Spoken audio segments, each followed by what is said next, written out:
Comencemos. He estado escuchando algunas de las presentaciones anteriores y sin duda que los temas que hoy nos convocan es factible abordarlo desde distintas perspectivas, si se quiere, desde lo sociológico, desde lo antropológico, desde lo religioso, desde lo tecnológico.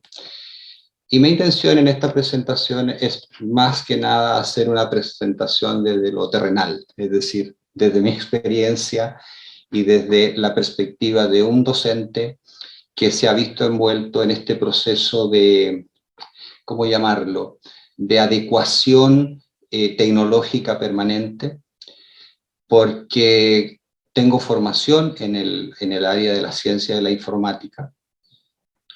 Mi bachelor degree en informática lo tuve en la década del 90. Cuando fui director de la carrera de informática en una universidad local y tenía a mi cargo cátedras específicas de inteligencia artificial, de teoría de autómatas, máquina de Turing, redes neuronales, etc., me di cuenta de que mi formación en el área específica en la década de los 90 no tenía nada que ver con lo que me estaba tocando enseñar y con lo que los currículum actuales demandaban. Esto, de alguna manera, me hizo pensar que necesitamos tener un planteamiento como docentes, como directivos, como profesores universitarios desde una perspectiva amplia, actualizada, y de alguna manera, como profesionales de la educación, estamos llamados a nosotros plantear el cambio desde la perspectiva que nos toque.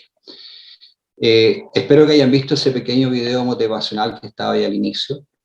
Debo confesar que el robot que ustedes vieron ahí baila bastante mejor que yo. Y de alguna manera lo que se suponía que iba a ocurrir, o lo que se predijo ya en los años 40 de que iba a ocurrir, lo que hoy nosotros estamos viviendo, me da cuenta de que la tecnología ya nos llegó, ya nos está invadiendo, y de alguna manera tenemos que revisarnos como docentes, como actores de estos sistemas formativos. Y la temática que hoy propongo justamente es la que el simposio propone, pero como dije, no desde una perspectiva ni teórica ni demasiado técnica, sino que desde lo vivencial, desde lo práctico, desde lo terrenal. Vamos a hacer pequeñas introducciones teóricas a lo que son los conceptos de singularidad. Vamos a hablar de los beneficios que eventualmente podríamos traernos desde la perspectiva sistémica, cuáles son los pros y los contras que tiene, y lo que más nos interesa, la singularidad en el contexto educativo, identificar las posibles rutas de implementación en las instituciones educativas. Y ahí, más que nada, una exposición mía, yo voy a necesitar ideas, sugerencias, porque si bien he tenido experiencia en sistemas educativos en Asia, África y Latinoamérica, cada realidad es absolutamente distinta. En Centroamérica conozco algo del sistema educacional de Panamá, de Guatemala, y obviamente la chilena y la experiencia paraguaya. Entonces va a ser para mí también muy enriquecedor y una instancia de aprendizaje conocer la perspectiva de ustedes como actores de esos sistemas educativos. Aclarando primero que nada, voy a hacer un breve repaso de lo teórico, que la singularidad no es lo opuesto a la pluralidad, son conceptos semánticos totalmente distintos. Y se empezó a hablar ya hace muchos años atrás, en la década del 40, de la noción de que las máquinas podían llegar a ser más inteligentes que nosotros los seres humanos. La idea parece simple de explicar, es decir, que iba a llegar un momento de que las máquinas iban a ser mejores que nosotros en muchos aspectos. Lo complejo era saber en ese entonces cuándo y cómo se nos presentaría esa realidad. Yo les invitaría a cargarse teoría, a los que estén interesados en profundizar en estos conceptos. Como dije, no es mi intención hoy día hacer una clase teórica de esto. Hay un libro que es muy bueno, que es de Kurzweil. Este señor es el director de informática, el director de tecnología en Google, y probablemente sea hoy día una de las personas que más entiende el concepto de singularidad, dado que la empresa para la que él trabaja es la que eventualmente es la que más está explotando todos estos conceptos teóricos. Se propone, desde la perspectiva de la singularidad, que la tecnología llegará a transformar la naturaleza humana de forma profunda y permanente, dado que los avances tecnológicos en los últimos años han sido tan vertiginosos y en tan corto tiempo, que se estima que a partir del año 2025 la singularidad va a estar plenamente entre nosotros, es decir, que la vamos a tener que de alguna manera integrar, internalizar a nuestro quehacer diario, sobre todo en las universidades y como seres humanos. Un breve ejemplo de esto, para que vean lo rápido que ha avanzado la tecnología en nuestras propias existencias. Si todos tenemos más o menos, somos contemporáneos, yo creo que todos compartimos la misma experiencia de haber visto nacer a Internet, visto nacer a los celulares, visto nacer a un montón de tecnologías que hoy día son de uso común, pero que cuando nosotros estábamos en educación primaria no la teníamos, y por lo tanto todo esto sucedió en nuestra propia existencia. Hay un pequeño cuadro comparativo que es muy ilustrativo respecto de lo acelerado que se han producido los cambios. Llegar a entender y a determinar la secuencia del genoma humano tomó básicamente 13 años y tomó un costo de $1.000 millones. Ese mismo, con la secuencia de tiempo que ustedes ven ahí, en 2007 ya solamente se hacía por una fracción del mismo costo en 4 años, el 2008 ya se hacía en 2 meses, el 2010 se requerían ya solo de 4 semanas para descifrar el genoma, el 2015 se necesitaban en 5 días, solo de 5 días, el 2021 solamente se necesita 1 hora y a un costo de no más de $100, y se estima que para el 2025 este estudio se podrá hacer en 1 minuto.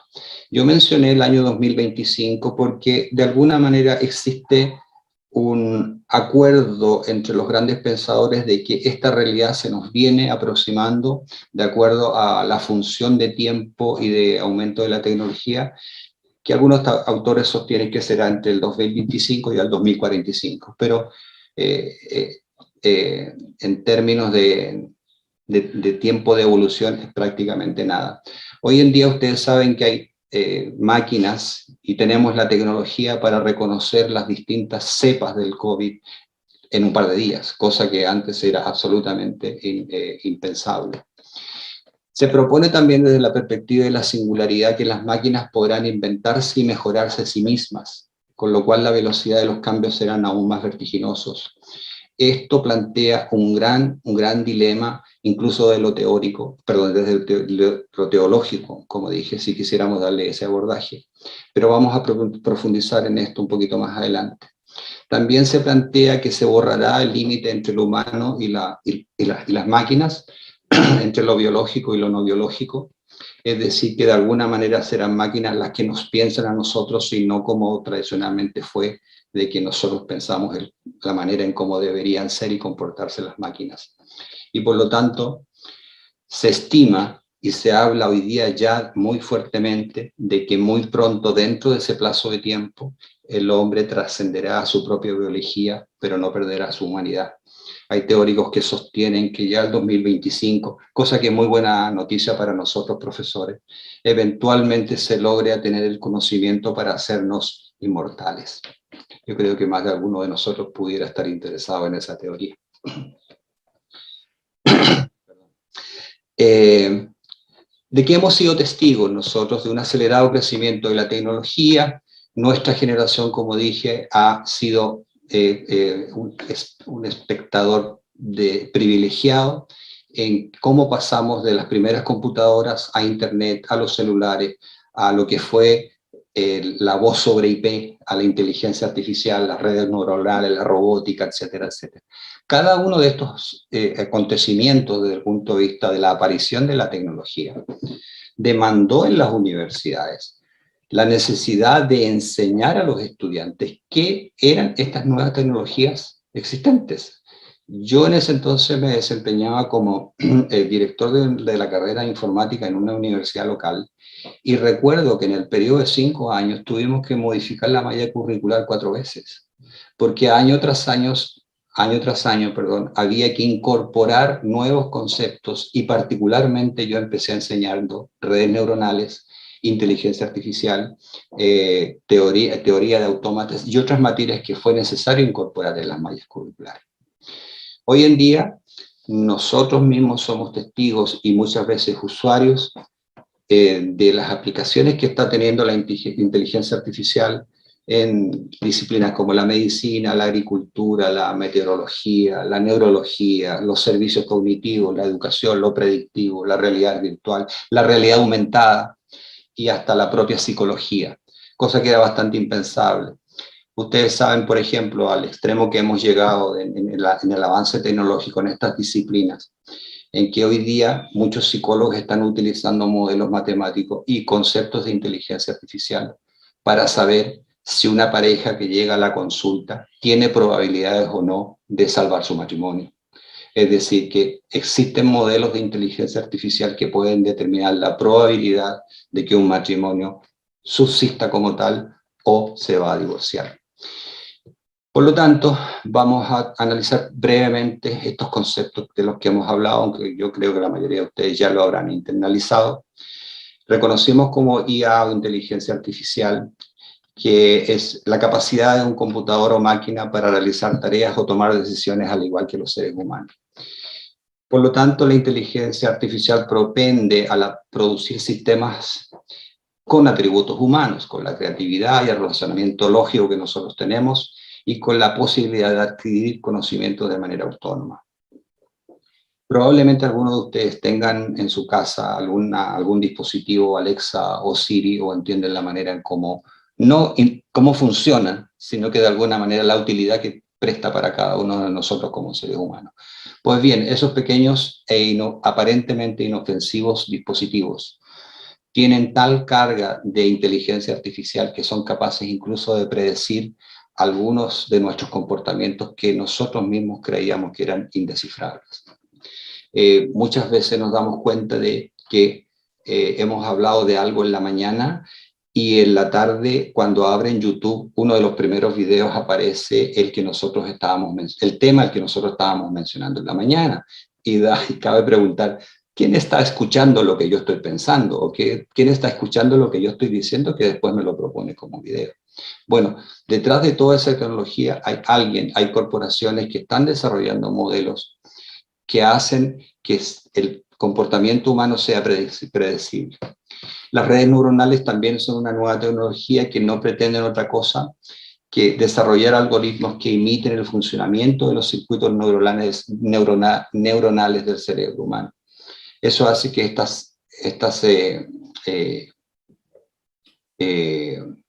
tecnologías tengan la capacidad de formar sinapsia con nuevas redes vecinas y de alguna manera tener la capacidad de aprender por sí solas a partir de la experiencia de las cosas y los acontecimientos que han pasado con anterioridad. Se plantea dentro del temario que analicemos brevemente qué beneficios tienen las singularidades desde una perspectiva sistémica. Recordemos que el enfoque sistémico cibernético busca lograr una sinergia entre humanos y tecnología que se integren como un sistema que tienda al mismo propósito, es decir, que sean un sistema autoorganizado, donde humanos y máquinas en su interacción vayan conformando un sistema que se autoorganiza, o lo que también algunos teóricos llaman metasistema. Ahora, esta es la idea, esta es la idea que subyace a lo que son el desarrollo de las tecnologías de un enfoque sistémico. Ahora, ¿cuáles van a ser los beneficios desde mi óptica? Insisto en esto porque podemos tener multiplicidad de formas de ver el mismo concepto. Yo lo he desarrollado en función de mi experiencia y de lo que yo creo de acuerdo a ella. Evidentemente que si la entendemos bien, la singularidad nos traerá un mayor trabajo colaborativo entre seres humanos y máquinas que nos ayuden, mayor producción a menor costo, mejor calidad de vida del ser humano en muchos aspectos, y también esto va a demandar una reconfiguración de los sistemas sociales y de la propia humanidad. Son conceptos bastante profundos que, como dije, no es esta la instancia en la que lo vamos a poder hacer, pero que de alguna manera yo les invito a que intelectualmente entendamos la necesidad de compenetrarnos de estos conceptos, porque es una realidad que nos atañe, que está aquí, con la cual nosotros debemos lidiar ya en nuestro quehacer, como personas y también como docentes o como trabajadores de la educación. Ahora, la principal discusión que debemos tener como docentes es justamente cómo va a afectar la singularidad en el contexto educativo. Y esta es la gran discusión que debemos tener hoy día, a mi juicio. Evidentemente que todos nuestros países tienen una diversidad de condiciones que hacen que de alguna manera estemos más o menos preparados para los tiempos que nos vienen. La tecnología no es barata, los países no están en igualdad de condiciones como punto de partida, y por lo tanto hay una gran pregunta que no está resuelta respecto de cómo estas brechas existentes entre los sistemas educativos de los países en desarrollo con los que están ya desarrollados puede ser eventualmente acrecentada en el tiempo. Necesitamos poner sobre la mesa los grandes temas del sistema educativo debe resolver ante esta nueva realidad. Desde nuestro lugar como profesionales de la educación, yo siempre digo que como docentes y como profesionales de la educación tenemos la obligación moral de plantear los temas que son pertinentes a nuestro quehacer y sobre todo los temas que atañen a los sujetos que nosotros decimos formar. Esa ha sido mi preocupación permanente. Hace muchos años escribí en instancias de una formación en posgrado un artículo que para mi sorpresa tuvo bastante repercusión, fue traducido a varios idiomas, y ya en el año, creo que fue en el 2005, yo planteaba justamente la necesidad de volver como docentes al espíritu básico de la docencia y prestar nuestra atención en el sujeto como alumno, en el sujeto como persona, en el sujeto que confiaba que sigue confiando en los sistemas educativos, pretendiendo o suponiendo que el sistema le va a llevar al futuro. Y las universidades, hasta hoy en día, hay grandes temas que no han discutido. Entre los que hacemos investigación, porque también es una de las áreas a las que me he dedicado bastante tiempo, he desarrollado cátedras de metodología de la investigación, sobre todo en instancias de posgrado. Tengo muchos alumnos que hoy día son ya doctores y que he tenido el placer de asesorarlos en sus proyectos de investigación. Y entre los que hacemos investigación hay una máxima que dice que la universidad, por definición, es una institución que lo investiga todo, salvo sus procesos internos. Y es ahí donde tenemos que nosotros poner el énfasis. Tenemos que de alguna manera mover las estructuras universitarias para que se produzcan los cambios que a nuestro juicio deben producirse para que estemos mejor preparados para lo que se nos viene. Cabe la pregunta, ¿están realmente nuestras universidades o los sistemas terciarios, por llamarlo de alguna manera, están preparados para afrontar este reto? La singularidad es un fenómeno que nos alcanzará, y yo diría que ya nos alcanzó, estemos preparados o no. Y esa es la gran cuestión que nosotros tenemos que ser valientes en ponerla sobre la mesa, discutirla con quien haya que discutirla. Como se mencionó en la introducción, yo soy chileno y me introduje en el sistema educativo del Paraguay ya hace casi 20 años. Mis primeras discusiones con rectores fueron bastante duras, porque yo sentía la obligación moral de tener que plantear los temas de los que no se hablaba. Este país, me voy a dedicar 3 minutos a analizar una situación, tiene por constitución el bilingüismo instalado, es decir, en Paraguay existe el español y el guaraní como lenguas oficiales. Sin embargo, la reforma educativa nunca pudo lograr que el bilingüismo llegara a las universidades.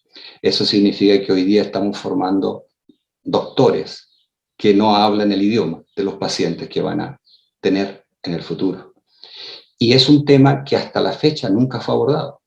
Y pareciera ser que nadie lo quiere abordar, porque es de una complejidad importante, ¿verdad? Hace muchos años vinieron a Paraguay el tema de los juicios orales. Antes la justicia era toda escrita. Entonces, cuando un abogado sabe que el juez no es bilingüe, que no habla guaraní, planteas todo su alegato en guaraní para obligar a que el juez se inhiba. Es decir, es inconcebible pensar que hay abogados o jueces que no hablan la lengua de la gente, ¿verdad? Por lo tanto, como dije, nuestra obligación como docentes es plantear estas problemáticas, ponerlas sobre la mesa y obligar a que se discutan. Porque esto nos viene, estemos preparados o no.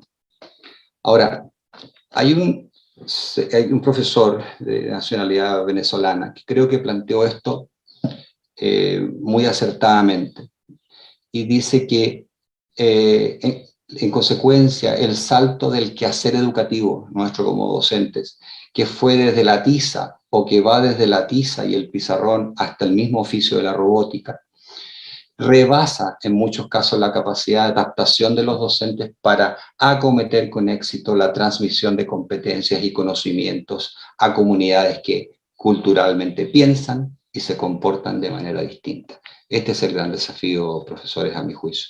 Es decir, cómo desde la perspectiva del docente tiene que producirse el cambio conductual organizacional para que esto sea posible. Yo vengo hace pocos años volviendo de una misión estuve 5 años en un país africano, intentando ayudar a un sistema educativo, específicamente en Guinea Ecuatorial. Yo llegué el año 2016 y el proyecto fue hasta casi el 2020. Y con la carga de conocimiento y la carga cultural y la carga de experiencia que yo tenía tanto en el ámbito de la tecnología como en el ámbito de la pedagogía, llegar a un país tan distinto, con tantas carencias, indudablemente que el cuestionamiento me absorbió. Es decir, ¿qué podemos hacer con sistemas educacionales que están en absoluta desventaja con aquellos que tienen todas las posibilidades de crecer como sistema educativo y por lo tanto darle mejor expectativas de desarrollo a sus estudiantes? Son conceptos que lanzo porque han sido parte de mi experiencia y que, como dije, hasta la fecha no logro tener una visualización clara de cuáles serían las estrategias que había. Tengo algunas ideas, pero no de cuáles serían las estrategias que deberían ser implementadas. Yo sigo mucho a un pedagogo, Ken Robinson, lo habrán escuchado. Si no, hay muchos videos de él y les invito a ver uno que se llama Las escuelas matan la creatividad. Y estoy tan de acuerdo con los postulados de este señor que... ¿Aló? ¿Me escucha? Sí, aló. Sí, ¿hay alguien que está interviniendo o quiere intervenir? No, lo que quería contar que sí quiero... No se le escucha, Tranquilo, profesor. profesor, ya lo estamos solucionando. Parece que se le activó el micrófono sin querer a alguien. Ok, continúo. Bueno, como digo, yo sigo mucho al señor Robinson y comparto mucho de esos postulados. Él dice que los niños tienen una creatividad infinita y que de alguna manera los sistemas educativos se encargan de apagarla. Su postulado en el que las escuelas matan la creatividad, él sostiene, por ejemplo, que se supone que la educación nos tiene que llevar a un futuro que nosotros ni siquiera podemos comprender. Los niños que entran a la escuela este año se van a retirar en el 2078. Es decir, que nadie sabe lo que va a hacer del mundo dentro de los próximos 5 años y se supone que nosotros los tenemos que educar para ello. Las capacidades y la creatividad de innovación de los niños es extraordinaria. Tienen grandes talentos y nosotros como sistema educativo los malgastamos. La creatividad es tanto o más importante que la alfabetización, según Robinson, y que deberían tener el mismo estatus, cosa de la que estoy de acuerdo. El problema de las universidades es que nosotros trabajamos con adultos, o debería ser así, en el entendido de que son personas que ya han transitado por un sistema primario, preescolar, primario y secundario.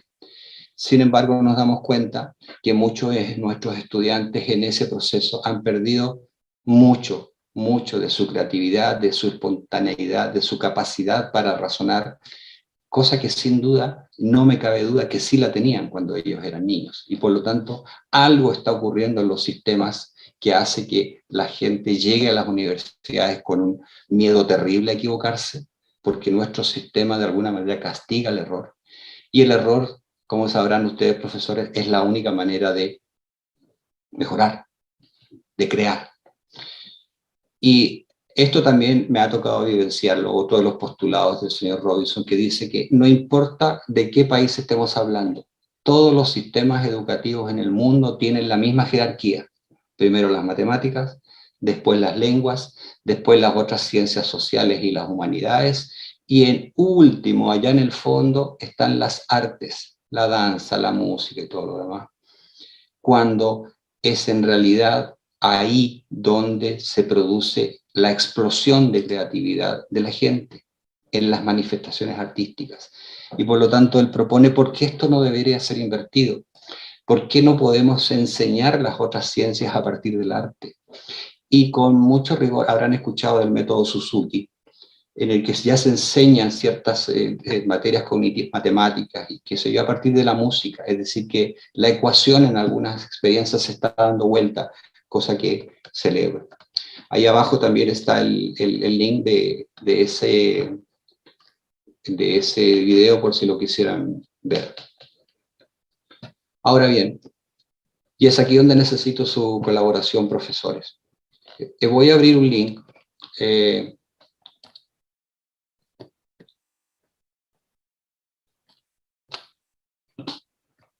están siguiendo, ¿no? Donde les pido, por favor, que... ¿Dónde estoy?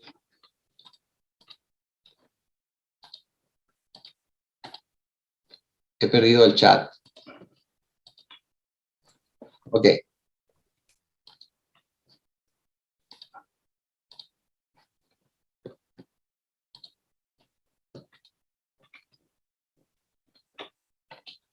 En el chat les he enviado un link al que por favor pueden ingresar y contestarme una pequeña pregunta, en el que yo voy a empezar a recibir sus opiniones. La pregunta es simplemente, ¿qué opinan ustedes respecto de lo que deberíamos hacer como instituciones educativas para poder subsanar la situación que se nos presenta y la que ya se nos viene con mayor intensidad en el futuro? A este respecto de la convivencia que estamos teniendo con la inteligencia artificial y con la singularidad, afortunadamente ya hay expertos que están proponiendo la creación de un marco ético para el desarrollo de la inteligencia artificial y que para nosotros es necesario difundir, aplicar y que debemos enseñarlos en los diversos sistemas educativos. También, como dije, en el mundo, sobre todo a nivel terciario, los currículum estrictos ya no operan más. Se necesitan flexibilizar los currículum, incluso en aquellas materias que tradicionalmente, perdón, en aquellas disciplinas que tradicionalmente fueron alejadas de la tecnología, específicamente de las humanidades. Y que de alguna manera yo propongo que hay que redefinir el rol y las capacidades del docente para intentar aproximarse a las competencias tecnológicas necesarias hoy y en el futuro próximo. Voy a compartir mi otra pantalla.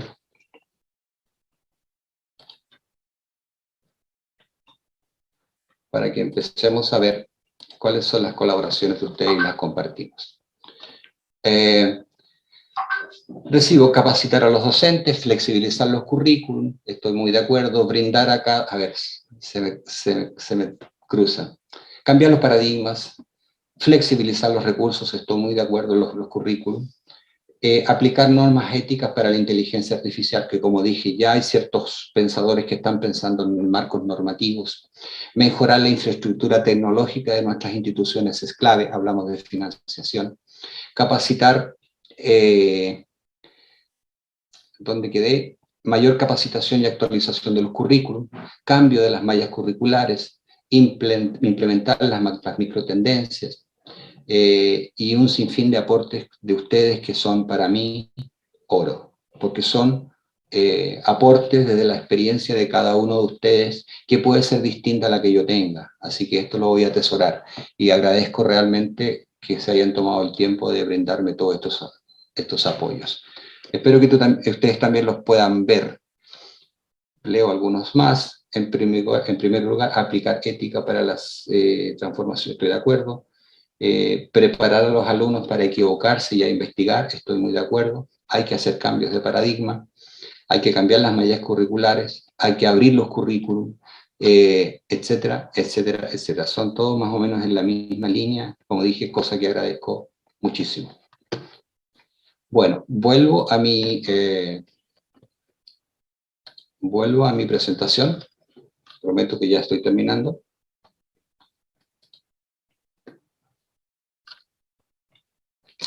¿Dónde estoy? Aquí. Entonces, estas son algunas de las propuestas que yo he hecho y que sin duda se han enriquecido con el aporte de cada uno de ustedes. Y por último, y después de darles las gracias por su amable atención,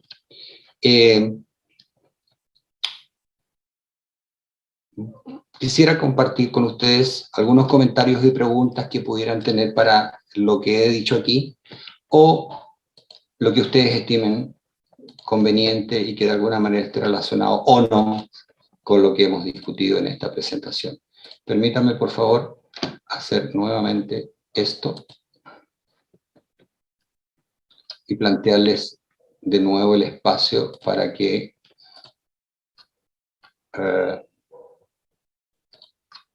puedan plantear sus preguntas. El link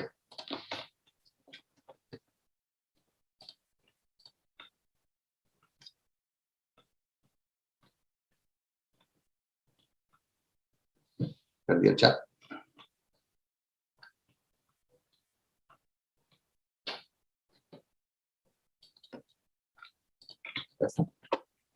Por favor, si pueden abrir ese link y vamos a ver sus comentarios y consultas, si las tuvieran.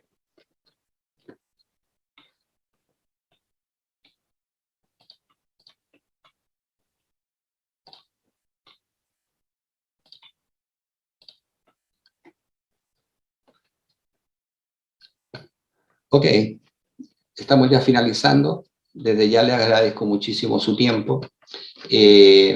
Quisiera, como dije, dedicar estos últimos minutos a escuchar sus opiniones, sus comentarios y sus preguntas, si las hubiere, respecto de lo que hemos charlado o de cualquier otra cosa.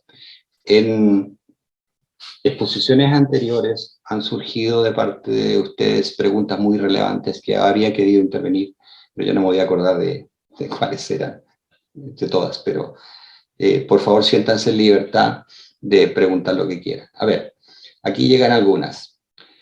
Apertura e inclusión. Profesor Odardo, en el marco de su interesante charla quisiera hacerle una pregunta. ¿Piensa que la singularidad, y ahí se cortó, primeramente capacitar a algunos docentes para que multipliquen a todo el plantel? Estoy muy de acuerdo.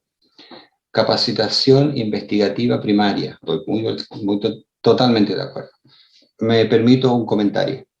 En algunas de las universidades que he asesorado localmente, cuando yo llegué, me percaté de que la mayoría de las carreras tenían como mecanismos probatorios, es decir, mecanismos para poder otorgar títulos profesionalizantes a los estudiantes, les exigían hacer una investigación, pero en la cursada jamás existía la materia de metodología de la investigación, es decir, les obligaban a hacer un trabajo, pero no les enseñaban a hacerlo, es decir, la manera en cómo debían hacer las investigaciones. Gracias a eso pudimos modificar las mallas curriculares de las carreras que asesoré y empezamos a meter metodología en la investigación ya desde el primer curso. Esto redundó en trabajos de muy buena calidad, debo decirlo, porque fuimos muy rigurosos en el control de las tesis de grado. Y sin duda que haber metido metodología en la investigación ya desde el primer año redundó en una alta calidad de los trabajos que recibíamos en el quinto año. A ver, otro comentario: felicitaciones, la educación debería promover la independencia. Estoy totalmente de acuerdo. A ver, esto es interesante. ¿Es usted un robot de inteligencia artificial del año 2050? No, yo soy un ser humano todavía. No tengo ningún implante de inteligencia artificial todavía. Y espero que en algún momento en que la necesite sí esté disponible. Recordar que hoy día hay personas que han mejorado mucho su calidad de vida con la incorporación de miembros del cuerpo que han perdido por alguna razón y que la tecnología les ha ayudado a superar esos inconvenientes. Ok, en el marco de su interesante charla quisiera hacerle una pregunta. No está completada. Piensa que la singularidad y algo más. La singularidad es un punto, es un proceso. Por definición, como planteé yo, la teoría dice que ese punto exacto se va a dar en el momento de que las máquinas y la inteligencia artificial supere al ser humano en su capacidad de raciocinio. Hay muchos que sostienen que esa realidad ya la tenemos. Hay máquinas hoy en día que sin duda tienen mucho más capacidad específica de desarrollo intelectual que muchos de nosotros. ¿Se acordaron ustedes que hace algunos años se publicó mucho la noticia de que el mejor jugador de ajedrez del mundo no le pudo ganar a una máquina? Yo tengo un ajedrez básico en mi notebook y ni siquiera le logro ganar al segundo nivel de 10. Es decir, que de alguna manera esto ya lo tenemos aquí. A ver, ¿qué más? Dice, ¿no es perder la identidad? Esa es una buena pregunta, porque también, como lo señalé, y está señalado en muchas de las teorías, va a llegar un momento en que la sinergia entre máquinas y seres humanos se va a perder esa asociación a lo biológico de lo no biológico. Sin embargo, el hombre nunca va a perder su humanidad. Puede que de alguna manera su biología sí sea alterada o mejorada por estos procesos tecnológicos, pero la humanidad no la va a perder nunca, por suerte. Ok, ¿serán los androides nuestros alumnos del futuro? ¿Por qué no? ¿Por qué no? ¿Alguno de ustedes ha visto, por ejemplo, noticias en algunos canales asiáticos en el que el presentador de la noticia ya no es una persona, sino que es simplemente un robot que ponen ahí a mover los labios y tiene la capacidad de leer el teleprompter o mover la boca de la misma manera como se están produciendo las palabras en el teleprompter?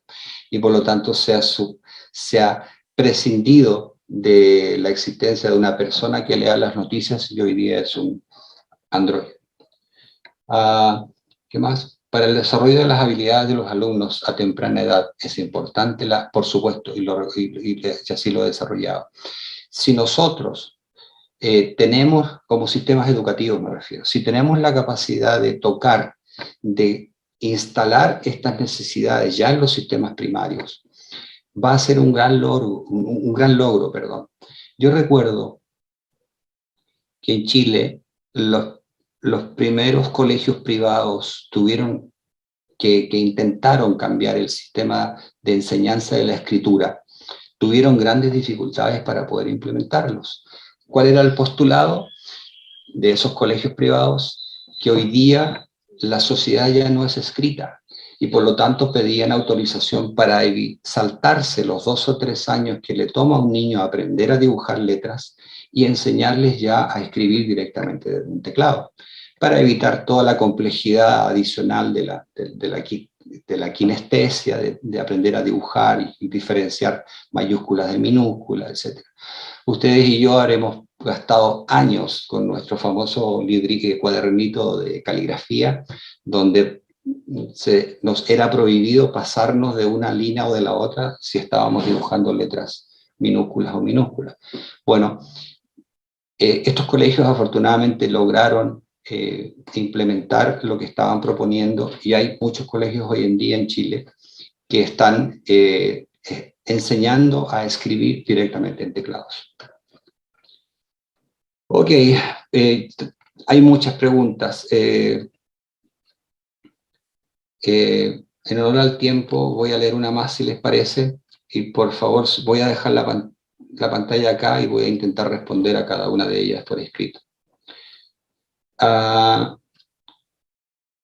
Con la aceleración de los procesos de adaptación que actualmente nos tocó, gracias a ese pequeño gran gigante. Es una opinión muy interesante su charla y estoy totalmente con la frase que acuña Robinson. Estamos matando la creatividad, estoy muy de acuerdo. Una última.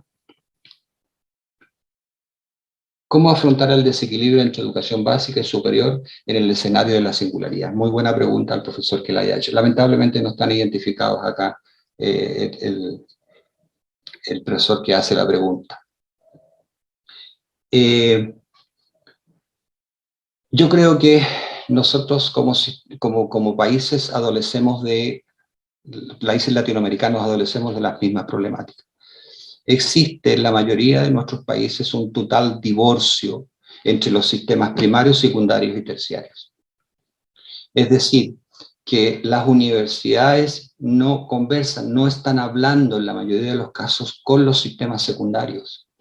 Hay experiencias muy ricas en México, en Colombia y en Chile, donde se están tratando de integrar estos sistemas, de tal manera de que un profesor de primer año de secundaria de primer año de universidad, vaya a último año de secundaria a hacer su docencia para que el alumno entienda la manera en cómo debe afrontar el proceso universitario desde la perspectiva del docente, que lo va a exigir más, que le va a plantear desafíos intelectuales totalmente distintos. De la misma manera como hay profesores de último año de secundaria que están yendo a hacer clases a la universidad para poder intentar que el traspaso del alumno de secundaria a la universidad sea lo menos traumático posible. Sabemos nosotros que el gran desafío es que las universidades tengan un nivel adecuado de retención de alumnos cuya deserción se produce en la mayoría de los casos en el primero o segundo año. El alumno que ya llega a tercer año tiende a permanecer en la universidad y en la carrera.